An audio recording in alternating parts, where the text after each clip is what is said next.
आज सबसे पहले दस्तक हम देंगे उस बेखौफ बदमाशों की खौफनाक करतूत पर जिसमें अफसरों के सामने गोलियां चलती रहीं, एक आदमी को मौत के घाट उतार दिया गया। उत्तर प्रदेश के बलिया में एसडीएम और सीओ के सामने ही बदमाशों ने एक दो नहीं बल्कि पूरे 20 राउंड गोलियां चलाई, एक शख्स की जान ले ली।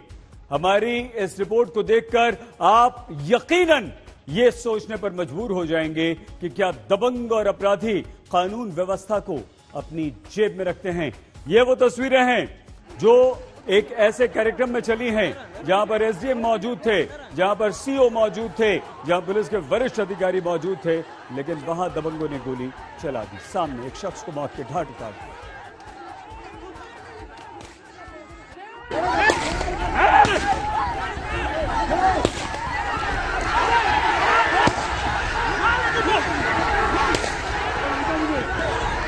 भारी भगदड़, अफरा तफरी, चीख पुकार, हो हल्ला और जबरदस्त हंगामा।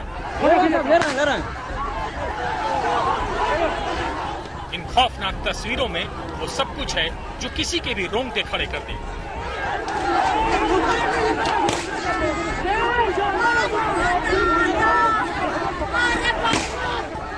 मंजर उत्तर प्रदेश के बलिया जिले के दुर्जनपुर गांव का है, जहां दिन के उजाले में ही कुछ ऐसा हुआ जिसकी किसी ने कल्पना तक नहीं की थी।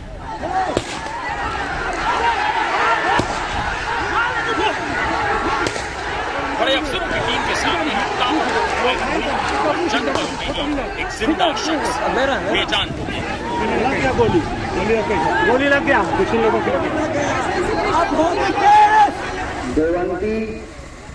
बलिया के दुर्जनपुर गांव में जिला प्रशासन की मौजूदगी में सरकारी कोटे की दुकान के लिए खुली बैठक हो रही थी। कई थाने की पुलिस फोर्स मौके पर मौजूद थी। मीटिंग में इलाके के सीओ, इंस्पेक्टर और मजिस्ट्रेट तक मौजूद थे। ये जो ग्रुप वाले हैं वो आगे बैठ गए।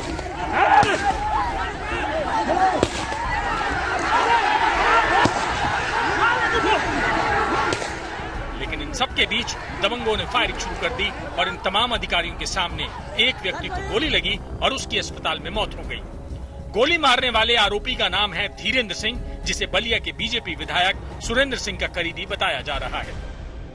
कोटे को लेकर बैठक हुआ था, उसमें सब एसओ साहब सब मौजूद थे, गांव के पूरे जनता मौजूद थी। एसओ साहब से जो WC दबंग है उनसे बात विचार हुआ और उसी का सुनी हुआ, उसके चलते लेकर के हमारे पिताजी को निशान साज कर मार दिए गोली। कौन मारा? WC। क्या मारे? 20-25 राउंड मारे। सर, यहाँ जो है PSC की मांग की गई थी ग्रामीणों द्वारा। कोई ऐसी रिपोर्ट और सूचना नहीं है। पर्याप्त पुलिस बल है यहाँ लगा हुआ है और लगा हुआ भी था। जैसा भी होगा सब चीजों की जानकारी की जा रही है, आपको बताएं। पूर्वी यूपी के जिले बलिया में गोलीबारी हुई तो इसकी गूंज लखनऊ की योगी सरकार के कानों तक भी पहुंची। फजीहत से बचने के लिए मुख्यमंत्री योगी आदित्यनाथ ने तुरंत मौके पर मौजूद एसडीएम बैरिया, सीओ और दूसरे पुलिसकर्मियों को तत्काल निलंबित करने का आदेश सुना दिया। साथ ही आरोपी के खिलाफ भी सख्त कार्रवाई का निर्देश दिया। बीजेपी ने कहा कि आरोपी धीरेन्द्र सिंह का पार्टी से कोई लेना देना नहीं, लेकिन मामले पर सियासी घमासान शुरू होने में भी देर नहीं लगी। हम लोग लगातार कह रहे हैं कि सरकार उत्तर प्रदेश में अपराधी चला रहे हैं, गुंडे चला रहे हैं, बलात्कारी चला रहे हैं, और वही आज सच सामने आ गया। एसडीएम के सामने, सीओ के सामने भारतीय जनता पार्टी के गुंडे हत्या कर रहे हैं, हत्या करके फरार हो जा रहे हैं। ये उत्तर प्रदेश बनाया योगी जी आपने। देखिए, जो दुर्जनपुर में घटना हुआ है, घटना बहुत ही दुखद हुआ है, निंदनीय हुआ है। और जहाँ तक धीरेन्द्र प्रताप सिंह डब्लू का सवाल है, भारतीय जनता पार्टी में किसी भी दायित्व पर नहीं है, न तो मंडल में कोई दायित्व पर है, न जिले के कोई दायित्व पर है। इसलिए भारतीय जनता पार्टी का कोई दायित्वधारी कार्यकर्ता नहीं। राजनीतिक खींचतान एक और, लेकिन हैरानी हो रही है इन तस्वीरों को देखकर, जहां इलाके का एक दबंग खुलेआम दिन के उजाले में अफसरों के सामने फायरिंग कर एक शख्स की हत्या कर देता है। मंजर और वारदात यही बता रहे हैं कि अपराधी और दबंगों को न कानून का खौफ है और न ही प्रशासन का। बलिया से अनिल अकेला के साथ आज तक ब्यूरो। तस्वीरें सोचने पर मजबूर कर देती हैं कि ये क्या हो रहा है। क्यों पुलिस कानून व्यवस्था का खौफ गुंडे बदमाश अपराधियों में नहीं है। और आइए अब दस्तक दें स्मार्ट सिटी पर। आप सोच रहे होंगे कि स्मार्ट सिटी की बात आज कहां से आ गई, हम कहां से लेकर आ गए। पुणे से लेकर हैदराबाद तक एक बारिश ने जिस तरह वहां के निवासियों की जिंदगी को तहस नहस कर दिया है, उससे सवाल ये उठता है कि स्मार्ट सिटी का सपना हमारा कब तक साकार होगा, कब पूरा होगा।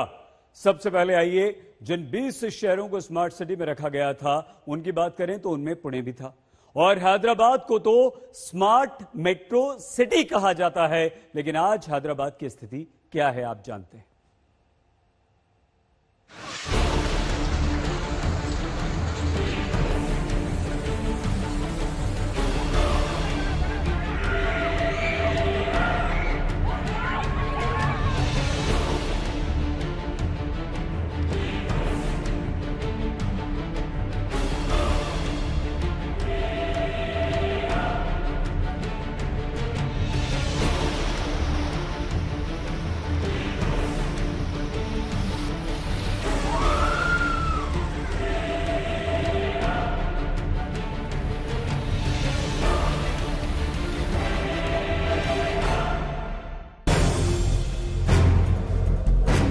क्या आप यकीन करेंगे, ये तस्वीरें हिंदुस्तान की स्मार्ट सिटी की हैं।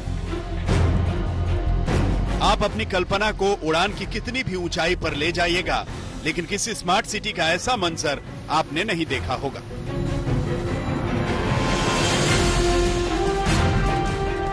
ये 3 ऐसे शहरों की तस्वीरें हैं जो मेट्रो सिटी हैं और इनमें एक स्मार्ट सिटी भी है।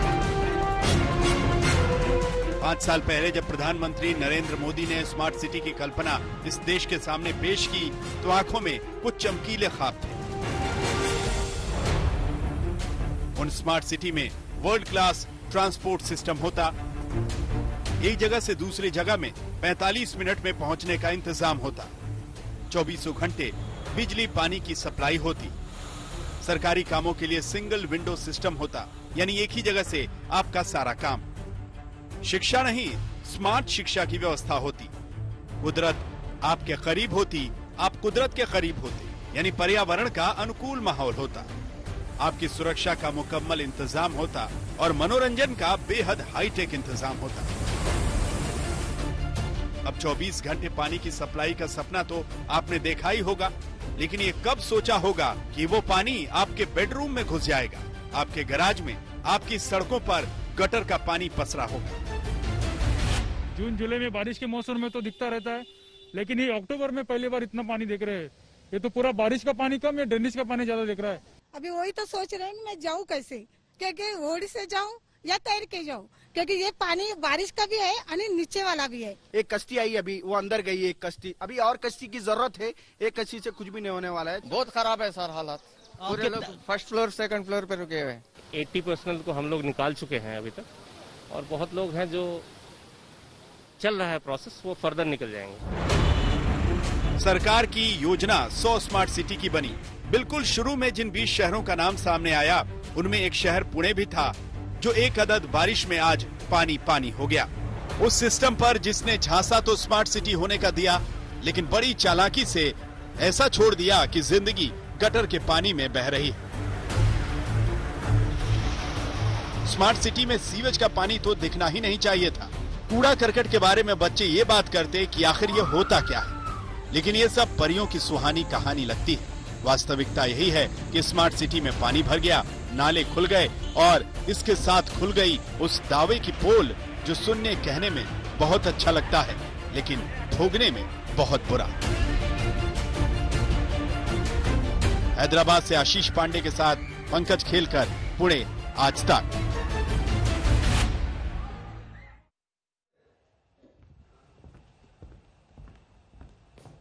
तो सेम हो जाएगा ना। अच्छा, तो आपने हैदराबाद का हाल देख लिया। ये वो स्मार्ट मेट्रो सिटी थी जो आज पानी में डूबी हुई है। और अब आइए बात करें पुणे की।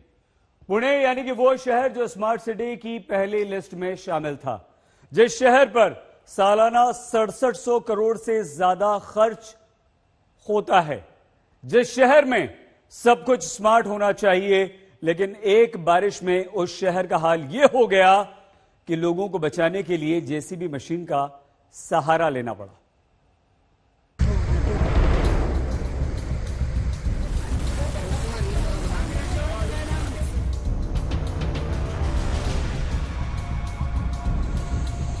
चार साल पहले जिसे बाकायदा स्मार्ट सिटी का तमगा मिला था, उस पुणे की खौफनाक वास्तविकता ये है।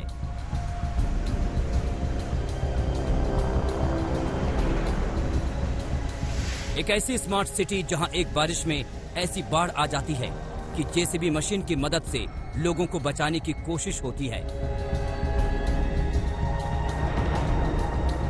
एक ऐसी स्मार्ट सिटी जहां देवता का दर भी पानी से भर जाता है।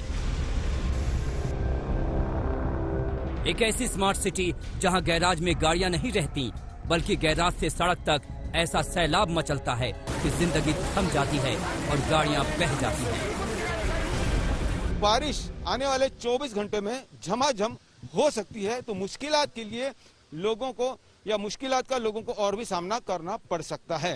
पहली बार ऐसा हुआ है कि पुणे में अक्टूबर के 15 तारीख को इतना पानी आया हुआ है। हम माननीय प्रधानमंत्री जी से सादर आग्रह करते हैं कि कृपया पुणे के स्मार्ट सिटी प्रोजेक्ट्स को अपने कर कमलों द्वारा लॉन्च करें। 25 जून 2016 को प्रधानमंत्री नरेंद्र मोदी ने पुणे को स्मार्ट सिटी बनाने के प्रोजेक्ट को हरी झंडी दिखाई थी।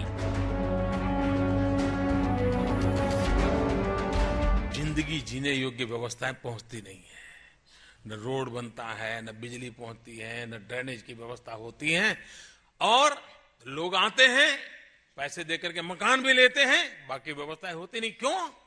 क्योंकि शहर के नेतृत्व ने शहर नहीं बनाया, कुछ प्रॉपर्टी डीलर ने शहर को बढ़ाया है।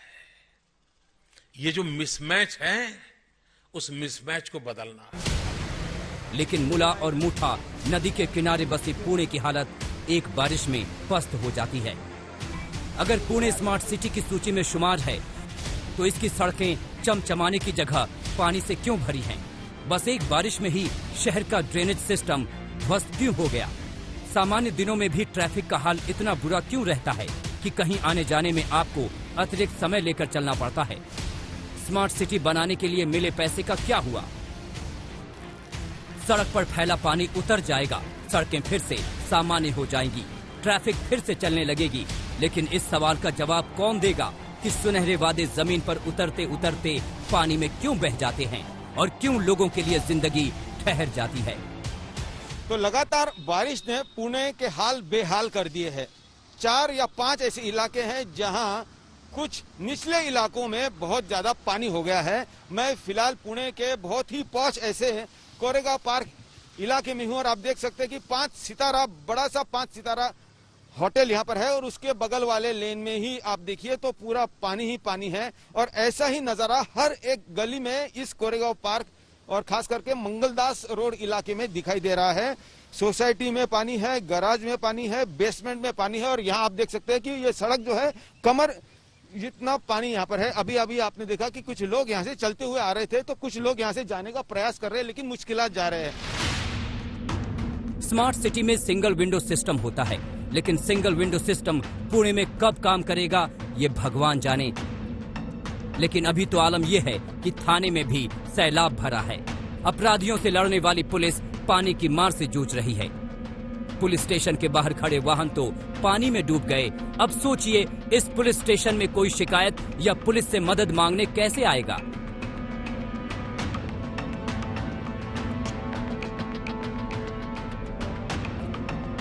महाराष्ट्र की स्मार्ट सिटी एक बारिश का बंधक बन गई। पुणे म्युनिसिपल कॉरपोरेशन के मुताबिक पिछले साल का बजट 6,765 करोड़ रुपए था। सिर्फ इनर रिंग रोड के लिए ही 200 करोड़ रुपए का प्रस्ताव था। ई बसों की खरीदारी के लिए 105 करोड़ रुपए, सीएनजी बसों को खरीदने के लिए 75 करोड़ रुपए का प्रावधान किया गया। खास पार्किंग लॉट्स के लिए 29 करोड़ 54 लाख रुपए का प्रस्ताव रखा गया, जबकि 24 घंटे पानी के लिए 301 करोड़ रुपए का प्रस्ताव आया। वहीं नदियों की रिवर फ्रंट बनाने के लिए 7 करोड़ का प्लान किया गया। नरेंद्र मोदी जी उन्होंने अलग अलग सपने दिखाए, लेकिन फिर भी ये मिशन पूरा नहीं हुआ। इसका कारण केंद्र ने भी शुरू में इसमें ध्यान दे दिया। अभी आप देखोगे तो 2017-18 तक सेंट्रल गवर्नमेंट ने सिर्फ 196 करोड़ दिया है, जो 500 करोड़ देने वाले थे उसमें से राज्य ने कुछ दिया है, लेकिन पूरा प्रोजेक्ट करने के लिए जो एक साथ रकम चाहिए थी वो नहीं दी गई। और यही कारण है कि सब जगह उसका ठीक से इम्प्लीमेंटेशन नहीं हो रहा है। 24 घंटे के लिए पानी तो आ गया, लेकिन प्यास बुझाने के लिए नहीं, बल्कि मुश्किलें बढ़ाने के लिए। पंकज खेलकर, पुणे, आज तक। सोचिए हमारे गांव देहात का क्या हाल होगा। और अगर पुणे स्मार्ट सिटी में शामिल है तो हैदराबाद को तेलंगाना की सरकार ने स्मार्ट मेट्रो सिटी का दर्जा दे रखा है। उस शहर के ड्रेनेज सिस्टम को दुरुस्त करने के लिए 300 करोड़ रुपए का प्लान बना रखा है। लेकिन जमीन पर क्या स्थिति है, वो एक बारिश से बिल्कुल साफ हो गया है। साइबर सिटी में आई बाढ़ ने यह बता दिया है कि कैसे हैदराबाद में सिस्टम की नाव पलट चुकी है।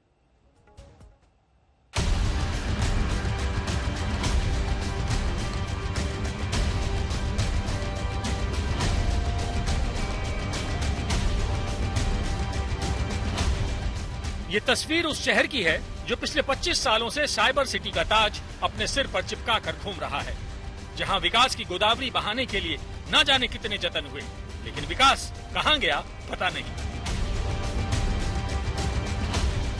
लेकिन नाकामियों का पानी पूरे शहर में बह रहा है। भारी बारिश के बाद हैदराबाद का जो हाल हुआ, उसकी झलक ही डरा देने के लिए काफी है।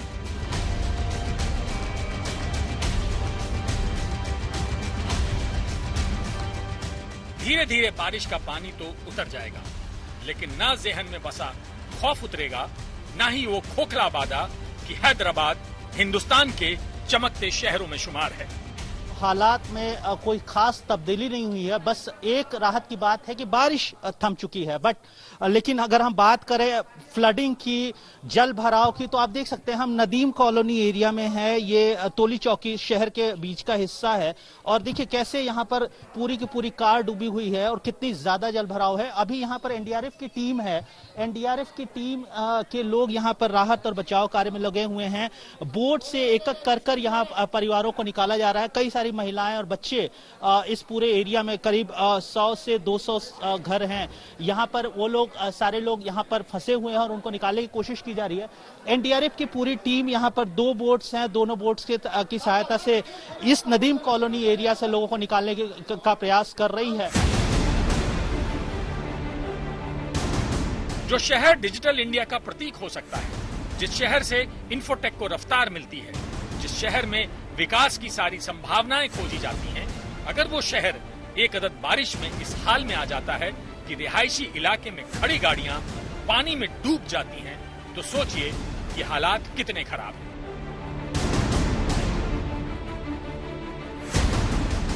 ये नाव नहीं पलटी है साहब, ये सपनों के एक शहर की उम्मीदें पलटी हैं। यहां तो रेस्क्यू टीम ने बचा लिया, लेकिन सवाल है कि इस शहर को सही मायने में एक मेट्रो सिटी वाली सुविधाएं कब मिलेंगी। राहत और बचाव कार्य का काम रफ्तार पकड़ चुका है, लेकिन अभी भी प्रशासन के मुताबिक करीब 1000 फैमिलीज इस एरिया में, नदीम कॉलोनी एरिया में फंसे हुए हैं और अब तक 500 लोगों को निकाला गया है। अभी बहुत सारे लोग यहाँ फंसे हुए हैं। पूरी कार, आप वाटर का लेवल, पानी का लेवल देख सकते हैं, पूरी कार डूबी हुई है। कभी बिल्कुल खुशहाल ये एरिया, अभी लगता है कि एक लेक के अंदर, एक नदी के अंदर शहर बसा हुआ है, ऐसा लग रहा है। लेक्स चल रहे हैं रोड के ऊपर। हैदराबाद मोतियों का शहर है। हैदराबाद अपनी रईसी और नफासत के लिए मशहूर निजामों का शहर है। हिंदुस्तान का छठा सबसे बड़ा शहर है। इस शहर की तरफ हिंदुस्तान देखता है, लेकिन ये शहर एक बारिश में अपनी दुर्गति को देखने लगता है। हैदराबाद भारत सरकार के स्मार्ट सिटी मिशन में चुने हुए शहर में नहीं आता। दरअसल जब केंद्र ने तेलंगाना से स्मार्ट सिटी के लिए 2 शहरों के नाम मांगे, तो राज्य ने करीमनगर और वारंगल का नाम भेजा। तेलंगाना सरकार का मानना था कि स्मार्ट सिटी के नाम पर जितना पैसा मिलेगा वह हैदराबाद के लिए काफी नहीं होगा।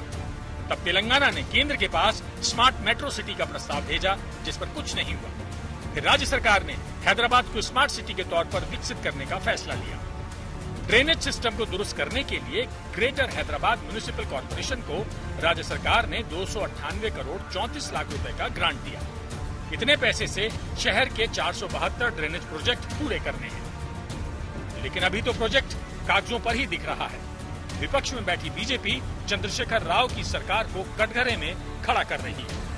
सरकार ने क्या चीज किया है? आज लोग पूछना चाहते हैं कि 70,000 करोड़ से सड़कें ठीक नहीं है, घर में पानी सीधा नहीं आता है, और आज जब पानी बरसता है तो लोगों के घरों में पहुंचता है, झोपड़ियां डूब जाते हैं। झोपड़ियां ही नहीं, फ्लैट्स जो हैं वो सब भी आज फर्स्ट फ्लोर और सेलर जो है पूरे डूब चुके हैं। कई लोगों की गाड़ियां आज तैर रहे हैं पानी में। मूसा नदी और हुसैन सागर झील इस शहर की प्यास बुझाती है, लेकिन सिस्टम की गड़बड़ी इस शहर को नरक के समंदर में बदल रही है। नहीं तो जिस शहर से तेलंगाना की पहचान है, वो प्लानिंग में कमी के कारण ऐसे बुरे हाल में क्यों होता? मिशन शुरू करने से पहले एक अलग राजकारण किया गया, मिशन शुरू होने के बाद अलग राजकारण शुरू हो गया। उस सिटी की जरूरत क्या है, उस सिटी को क्या चाहिए, इसके बजाय कौन सी सिटी करनी है, ये कौन सी सिटी स्मार्ट करनी है, ये पॉलिटिक्स के हिसाब से तय हो गया, और उसका कारण है कि सब जगह इसकी वाट लग गई है। 70 साल पहले हैदराबाद में 500 झीलें थी, जो आज सिमट कर 191 रह गई हैं। झीलों के अतिक्रमण का खामियाजा इस स्मार्ट मेट्रो सिटी को भुगतना पड़ रहा है। आशीष पांडे, हैदराबाद, आज तक। प्रधानमंत्री नरेंद्र मोदी हमेशा कुछ बड़ा करने का सपना देखते हैं। हिंदुस्तान के शहरों को स्मार्ट सिटी बनाने का सपना उन्होंने देखा था, और अपनी पहली ताजपोशी के बाद ही प्रधानमंत्री मोदी उसमें लग भी गए थे, जुट भी गए थे। हर स्मार्ट सिटी पर सालाना 200 करोड़ रुपए खर्च करने की उन्होंने हिम्मत भी दिखाई थी, लेकिन सिस्टम की बाढ़ स्मार्ट सिटी के सपने पर पानी फेर देती।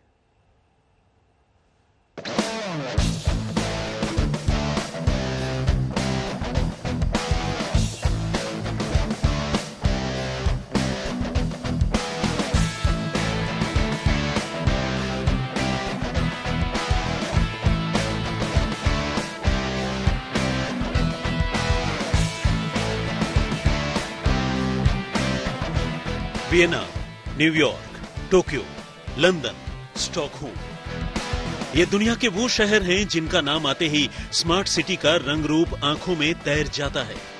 जब हिंदुस्तान दुनिया की बड़ी शक्ति बन गया, तो क्यों नहीं इसके टॉप शहरों में भी वही चमक दमक, वही सुविधाएं, वही खासियत हो जो दुनिया के टॉप के स्मार्ट सिटी में है।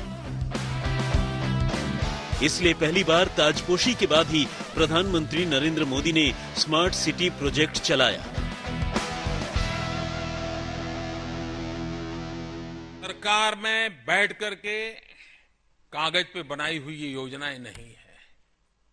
शायद हिंदुस्तान में इतनी बड़ी मात्रा में कंसल्टेशन पहले कभी नहीं हुआ होगा। इतना कंसल्टेशन इस योजनाओं को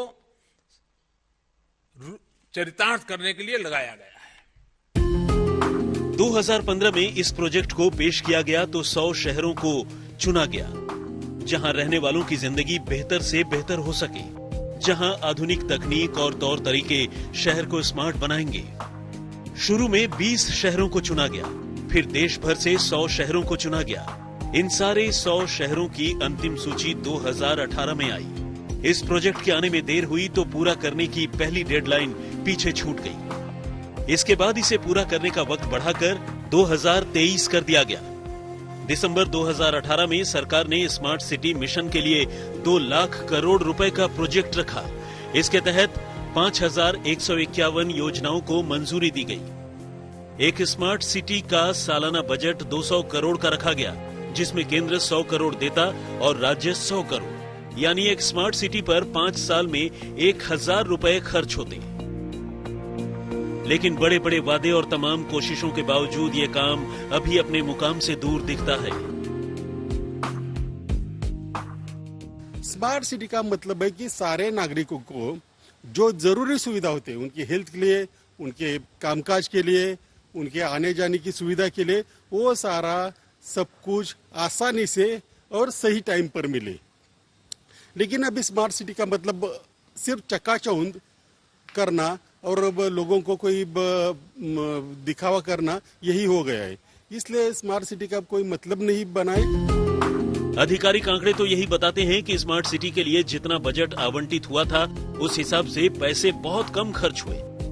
2015 से 2019 के बीच स्मार्ट सिटी मिशन के लिए 16,600 करोड़ रुपए आवंटित किए गए, लेकिन 2019 के जनवरी तक इस पर खर्च हुए 3,560 करोड़ रुपए, यानी कुल बजट का सिर्फ 21%। स्मार्ट सिटी के कॉन्सेप्ट को दो हिस्सों में बांटा गया। एक तो बसे बसाए शहर के अंदर ही सुधार करना और दूसरा पुराने शहर को स्मार्ट बनाने का नया प्लान।